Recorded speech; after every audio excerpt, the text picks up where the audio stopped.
हाँ तो बच्चों, आज जो टॉपिक हम पढ़ने जा रहे हैं वो टॉपिक है सिमिलैरिटी ऑफ ट्रायंगल्स।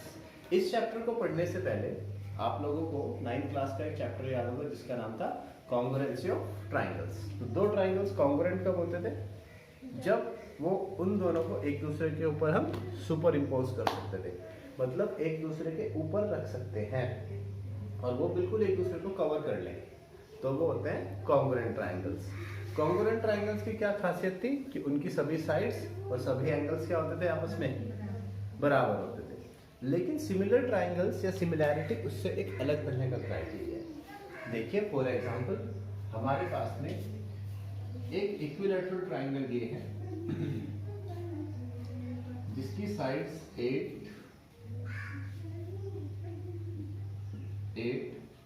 और 8 सेंटीमीटर है, ठीक है। एक दूसरा इक्विलैटरल ट्रायंगल है, मैंने सपोज किया कि इसकी साइड्स 4 एंड 4 सेंटीमीटर है, ठीक है। एक और इक्विलैटरल ट्रायंगल है, इस इक्विलैटरल ट्रायंगल की साइड्स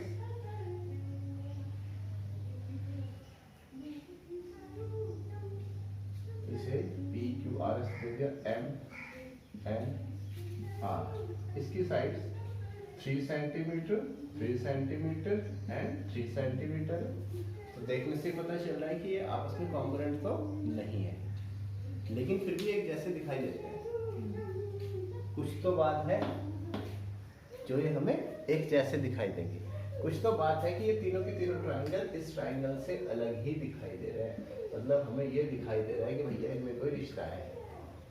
लग रहा है कि नहीं लग रहा है ना?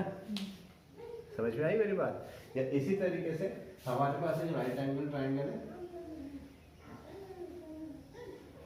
एक और राइट एंगल ट्रायंगल है, इनमें कुछ ना कुछ सिमिलैरिटी दिखाई दे रही है ना?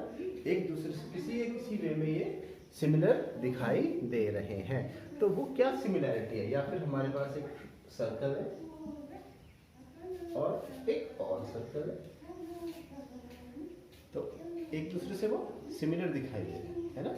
तो ये क्या चीज है, इसको हम पढ़ेंगे। वो जो चीज, वो क्वालिटी जो इन्हें एक जैसा दिखाती है, हालांकि वो एक जैसे नहीं है लेकिन वो एक जैसा दिखाती है, उसे हम कहते हैं सिमिलैरिटी। और ट्रायंगल्स के केस में उसे हम क्या कहेंगे? Similarity of triangles. तो हम जो चैप्टर पढ़ने जा रहे हैं उस चैप्टर का नाम है सिमिलैरिटी ऑफ ट्रायंगल्स। बहुत ध्यान से इस चैप्टर को पढ़िए। ये थोड़ा डिफरेंट टॉपिक है, करने में भी मजा आएगा और आसानी से समझ में भी आएगा। तो चैप्टर 6 स्टार्ट करते हैं। तो चैप्टर 6 स्टार्ट करने से पहले हम आ जाते हैं एक्सरसाइज 6.1, ठीक है। ये इससे पहले क्राइटेरिया भी है क्या?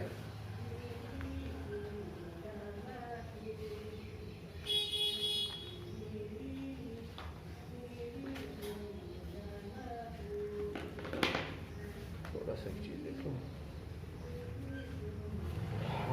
नहीं तो थ्योरम से। हाँ तो भाई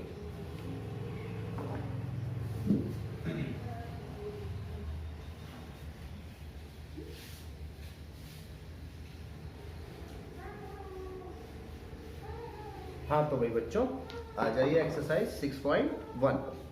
एक्सरसाइज 6.1 का question number 1, fill the blanks and using the correct word in the it.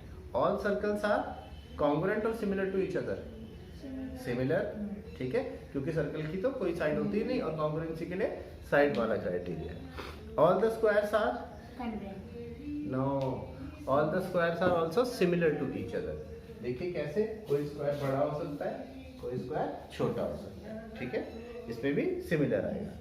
All triangles, all type of triangles are similar to each other. किस टाइप के ट्रायंगल्स आपस में सिमिलर होते हैं? इक्विलैटरल ट्रायंगल्स आपस में सिमिलर होते हैं, ठीक है। इस तरीके से आप ये एक्सरसाइज 6.1 खुद कर सकते हैं, कोई प्रॉब्लम नहीं होगी, ध्यान से कर लीजिएगा, कोई दिक्कत नहीं है। सेकंड क्वेश्चन में एग्जाम्पल देने हैं, Give two different examples a pair of similar figures, non-similar figure. Similar figure के examples आप दे सकते हैं equilateral triangles, है ना, या फिर circles, या फिर squares, या फिर rectangles. Non-similar figures के example दे सकते हैं एक rectangle और एक equilateral triangle. ठीक है. अब उसके बाद state whether the following quadrilaterals are similar or not. तो ये quadrilaterals दिए हैं और ये सिमिलर है या नहीं है, तो ये दोनों के दोनों अलग अलग है. देखिए सिमिलैरिटी में ना एक पैरेललोग्राम है और एक क्या है, स्क्वायर है, तो ये आपस में इक्वल या सिमिलर नहीं है. अब आ जाइए इसकी एक्सरसाइज 6.1 पर. और 6.1 एक्सरसाइज करने से पहले हमें एक थ्योरम करनी बहुत जरूरी है, जो है आपकी थ्योरम 6.1. मोस्ट इंपॉर्टेंट थ्योरम है, ध्यान से समझिए. ठीक है. तो थ्योरम 6.1 क्या कह रही है? If a line is drawn, theorem ये है हमारा, if a line is drawn parallel to one side of a triangle, parallel to one side of a triangle to intersect other two sides, to intersect other two sides, to intersect other two sides. Then other two sides are, जो हमें prove करना है वो ये है कि then other two sides are divided in the same ratio. अब जरा फिगर से समझिए इसको कि ये क्या कहना चाह रहा है. ये कह रहा है कि हमारे पास एक ट्रायंगल है, इस ट्रायंगल का नाम मैंने दे दिया ABC. ठीक है. अब एक लाइन है, इधर देखो, अब एक लाइन है drawn parallel to one side of a triangle. अब मैंने कहा इस ABC में एक लाइन ड्रॉ कर दी हमने DE, D और E, और ये जो DE है वो किसके पैरेलल है? BC है. लाइन कहां पर लिखा देखिए, A line is drawn parallel to one side of a triangle. ये वाली लाइन इसके पैरेलल है और जो ट्राइंगल को दो पॉइंट्स पर इंटरसेक्ट करती है, E और D पॉइंट पर इंटरसेक्ट करती है. ठीक है. अब हमें ये शो करना है कि ये लाइन इस ट्राइंगल की बाकी दो साइड्स को सेम रेशियो में डिवाइड करती है. मतलब हमें ये शो करना है AE upon BE is equal to AD upon CD. क्या देखिए, फिर से देखिए क्या शो करना है. then this line divides other two sides into same ratio. तो ये लाइन जो है इसके तो पैरेलल है, अदर टू साइड्स कौन कौन सी हैं? AB and AC. तो ये लाइन अदर टू साइड्स को सेम रेशियो में डिवाइड करती है. यानी हमें ये प्रूव करना है AE upon BE equals to AD upon DC. ठीक है. अब ये प्रूव करने के लिए हम क्या करते हैं, ध्यान दीजिएगा बच्चों. सबसे पहले तो गिवन लिख लो.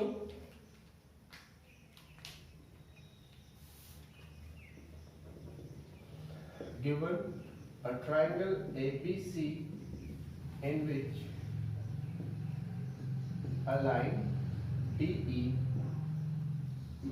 divides its sides a line DE intersects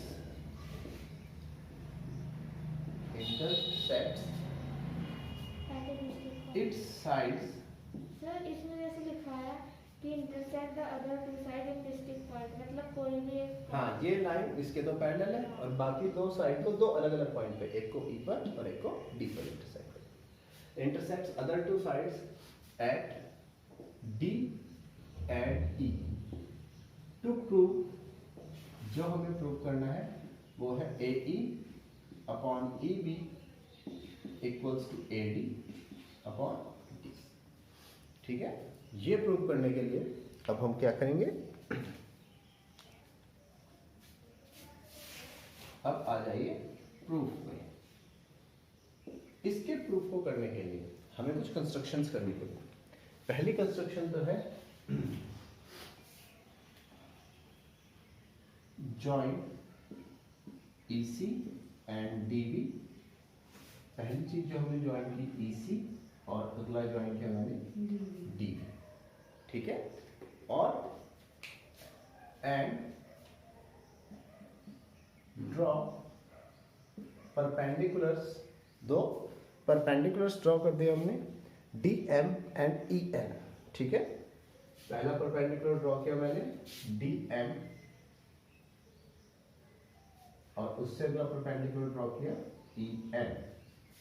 सबसे पहले मैंने EC और DB को ज्वाइन किया, उसके बाद मैंने दो परपेंडिकुलर्स ज्वाइन किए DM and EN on AB and AC respectively।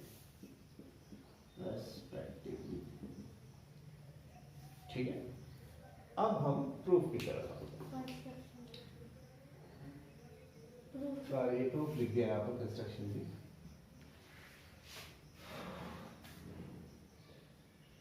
Construction ठीक है, अब हम प्रूफ की तरफ आए। तो सबसे पहले देखिए प्रूफ में एरिया ऑफ ट्राइंगल ADE, क्या करना है मैंने, एरिया ऑफ ट्राइंगल ADE, इस ट्राइंगल का एरिया निकालना है।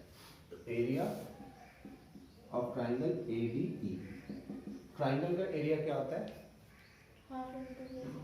Half into base into height. तो ये आ जाएगा हाफ इंटू बेस, कितना होगा बच्चों, सर AE लेगा। हाँ, जब हम ADE की बात कर रहे हैं तो देखो परपेंडिकुलर किस साइड पे गिरा हुआ है, जब हम ट्राइंगल ADE ले रहे हैं तो देखो परपेंडिकुलर किस साइड पे गिरा है, AE पर, है ना। इसका जो एरिया हो half into base AE into height DM, ये बन गई मेरी इक्वेशन नंबर फर्स्ट। ठीक है, अब हम इस ट्राइंगल में आते हैं, एरिया ऑफ BED, नीचे वाले ट्राइंगल, ध्यान देना किस ट्राइंगल की बात हो रही है, BED की बात हो रही है। तो इन ट्राइंगल BDE, अब इसका एरिया देखिए हाफ इंटू, इसका बेस कितना है BED, इसका बेस कितना है BE, क्योंकि परपेंडिकुलर देखो, अगर हम आपको सेपरेट दिखाऊं ना, मैं ऐसे है, ये हम इस ट्राइंगल की बात कर रहे हैं BED, जो हमारा ये वाला ट्राइंगल है, मैं इसका एरिया निकाल रहा हूं, है ना। तो इसके लिए परपेंडिकुलर यहाँ पर ड्रॉ है DM।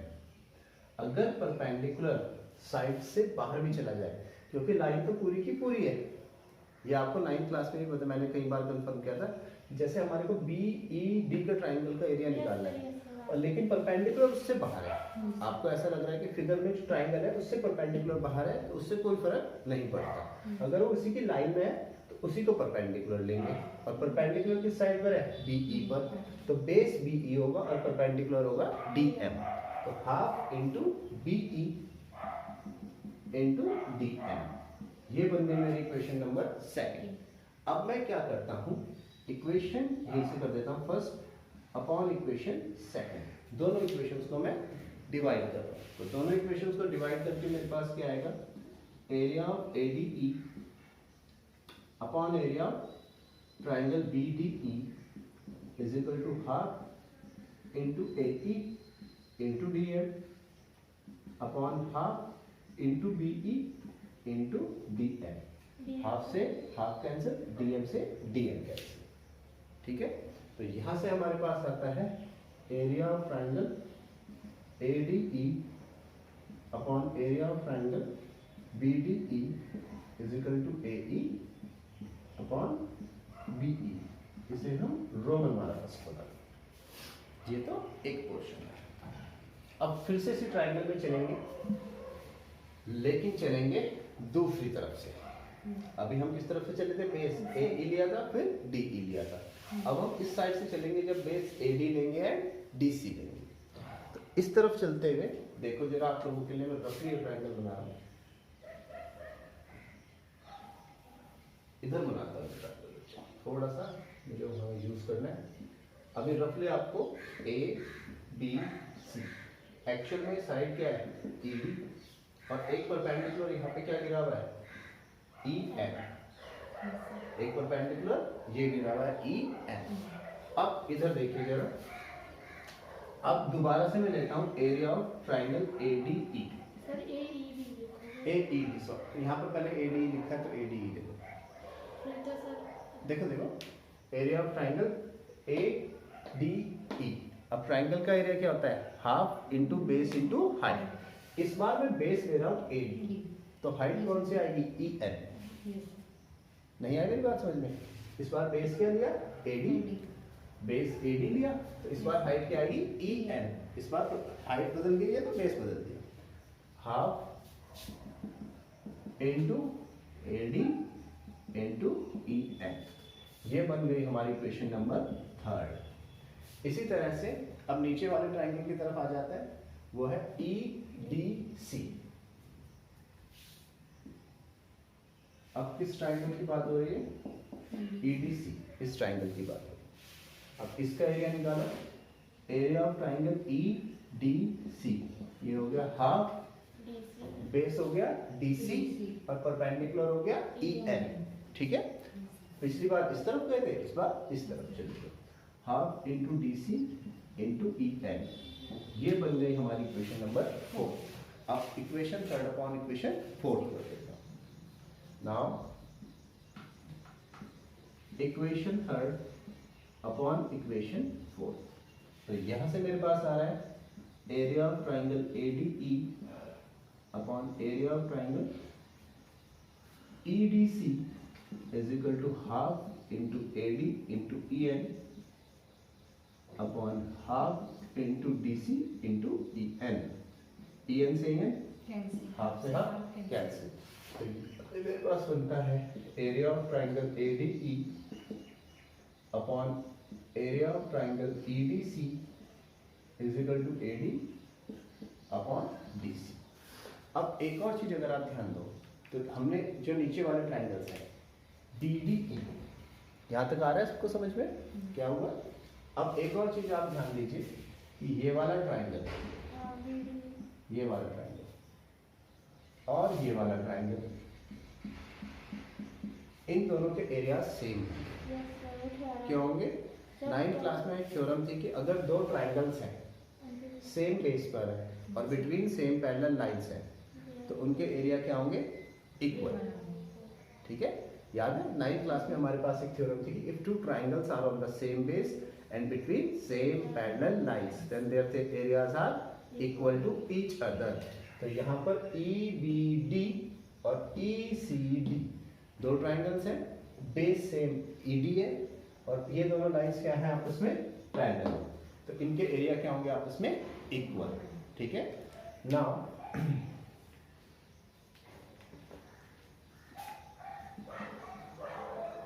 Area of ADC is equal to area of BDE.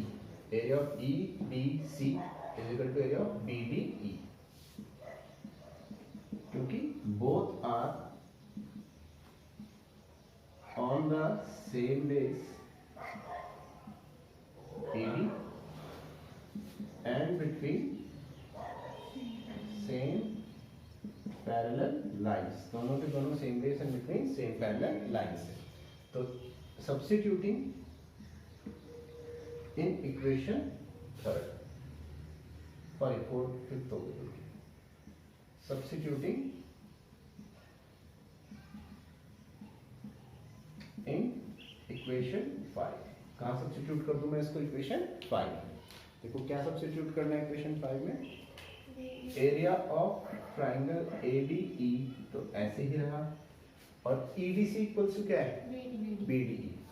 हमने इसे सब्स्टिट्यूट कर दिया, area B D E is equal to A D upon D C. ये बन गई हमारी इक्वेशन नंबर 6। नाउ नहीं रोमन नंबर में लिखोगे नहीं ओ ठीक है, चलिए इक्वेशन सेकंड हो गई। Now from equation first and equation second, equation first और इक्वेशन सेकंड को देखो बच्चों, ये वाला पार्ट देखो और ये वाला पार्ट, दोनों का ये वाला पार्ट क्या है, सेम। दोनों की लेफ्ट हैंड साइड सेम है, तो इसका मतलब राइट हैंड साइड भी क्या हो जाएगी, इक्वल होगी। तो दोनों से आया A E upon B E is equal to A D upon D C. A E upon B E is equal to A D upon D C, hence prove.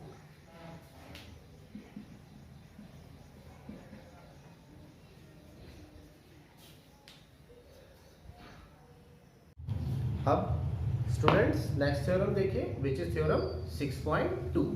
In 6.2 theorem में हमें क्या दिया है कि इफ थ्योरम 6.2 ये हमें कह रहा है if a line divides any two sides, if a line divides any two sides of a triangle in the same ratio, यही तो है, any two sides of a triangle in the same ratio, इस बार ये देखो हाँ, in the same ratio, then this line is parallel to the third side, this line is parallel to the third side। तो ये वाली जो theorem अगर आप ध्यान से देखो, ये पिछली वाली थ्योरम से उल्टी है, पिछली वाले थ्योरम का कन्वर्स है। पिछले वाले थ्योरम में एक साइड जो है वो दूसरी साइड के पैरेलल भी थी और साइड्स को सेम रेशो में डिवाइड करना था, लेकिन इस बार क्या दिया है कि एक लाइन एक ट्राइंगल के साइड्स को सेम रेशो में डिवाइड कर रही है और उस लाइन को थर्ड लाइन पे क्या करना है, पैरेलल। देखो इमेज से भी समझाते हैं आपको। इमेज हमें क्या कह रही है, हमारे पास एक ट्राइंगल है,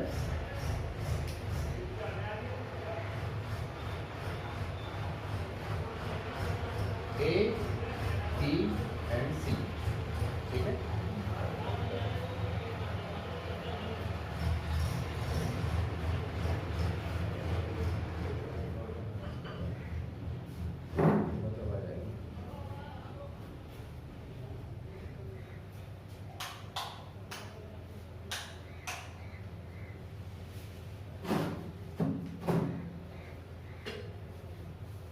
हाँ तो भाई ये देखो हमारे पास में सबसे पहले गिवन में ट्राइंगल है ए बी सी, फिर एक साइड है, हमने उस साइड का नाम ले लिया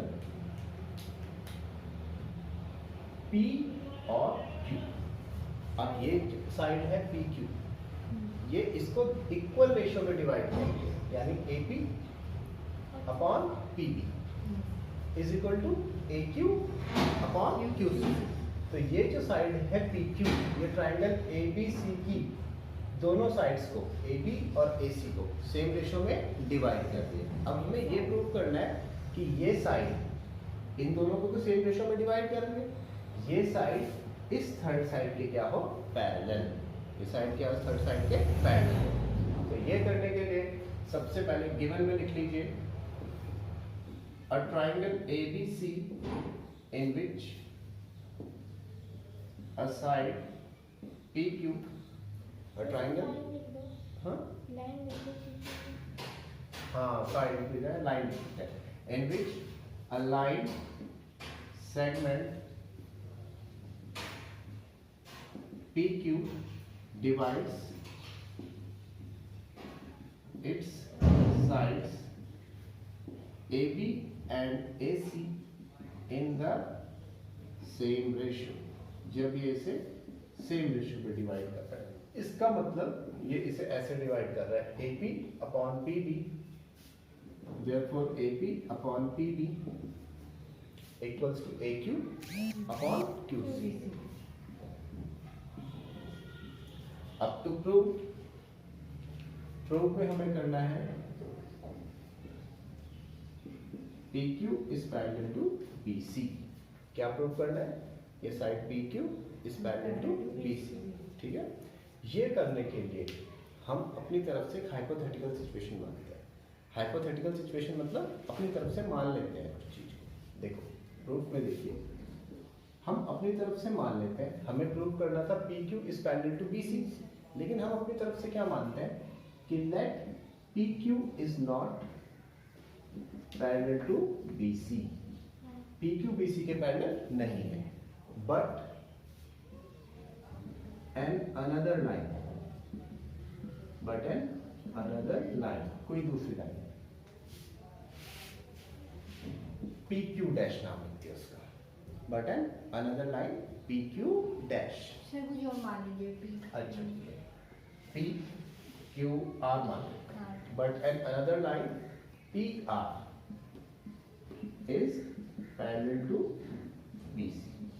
तो PQ BC के पैरेलल नहीं है, बल्कि एक दूसरी लाइन PR BC के पैरेलल है। अब किसी भी ट्रायंगल में देखो,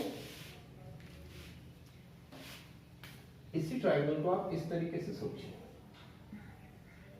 A B एंड C। अब ये लाइन PR जो है ये BC के पैरेलल है। अगर ये लाइन इसके पैरेलल है तो इसका मतलब दो लाइन, ये वाली लाइन अगर इसके पैरेलल है तो इसका मतलब AP upon PB equals to AR upon RC। अभी हमने BPT थ्योरम यानी बेसिक प्रोपोर्शनैलिटी थ्योरम जो प्रूव की, वो यही तो कहते हैं कि अगर ये लाइन इसके पैरेलल है तो ये साइड्स क्या होंगे? सेम रेशियो में होंगे। तो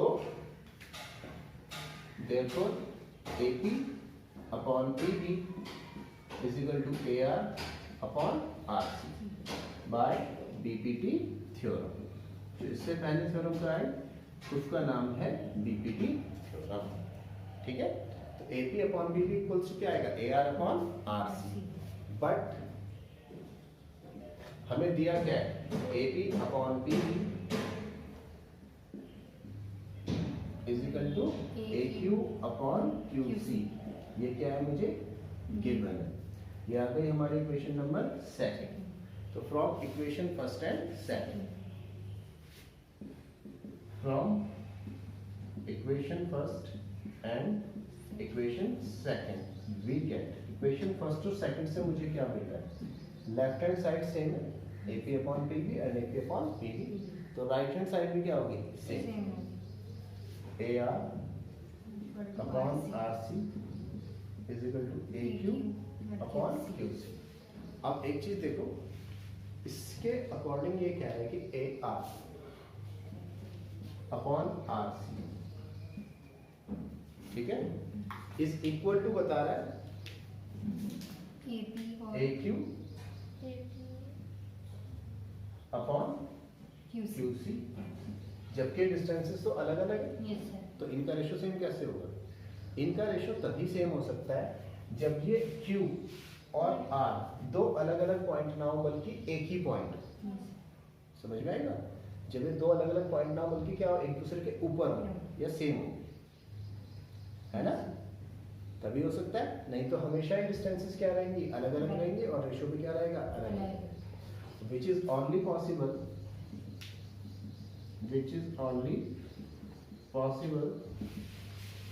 when Q and R coincide on each other। जब Q और R एक दूसरे पर क्या हो? coincide हो, एक दूसरे के ऊपर हो, या फिर और अगर ऐसा होगा ये दो अलग अलग पॉइंट नहीं होंगे बल्कि एक ही पॉइंट होंगे, तो फिर जो ये लाइन है PR, ये PQ के इक्वल है, तो फिर PQ किसके पैरेलल, तो और PR किसके पैरेलल है? BC के। तो PQ भी किसके पैरेलल हो जाएगी? BC, है ना? समझिए बात, समझ में नहीं आई? PR इक्वल्स टू PQ मान सकते हैं। हाँ, मतलब ये दोनों पॉइंट्स ना तो अलग अलग पॉइंट नहीं है बल्कि क्या है? एक ही पॉइंट है ना? और जब एक ही पॉइंट है तो हमने क्या कहा था? PR किसके पैरेलल है? PQ के। BC के पैरेलल है, और ये इसके पैरेलल है, और ये Q और R एक ही पॉइंट है, तो इसका मतलब ये Q और R अगर एक ही पॉइंट है तो R की जगह क्या लिख देंगे? Q। तो इसका मतलब PQ is parallel to BC। आई बात समझ में? Therefore PQ is parallel to BC. Okay, तो ये थ्योरम फिनिश। आज इसकी दोनों थ्योरम फिनिश हो चुकी हैं। अब हमें आगे इसकी एक्सरसाइज करनी है।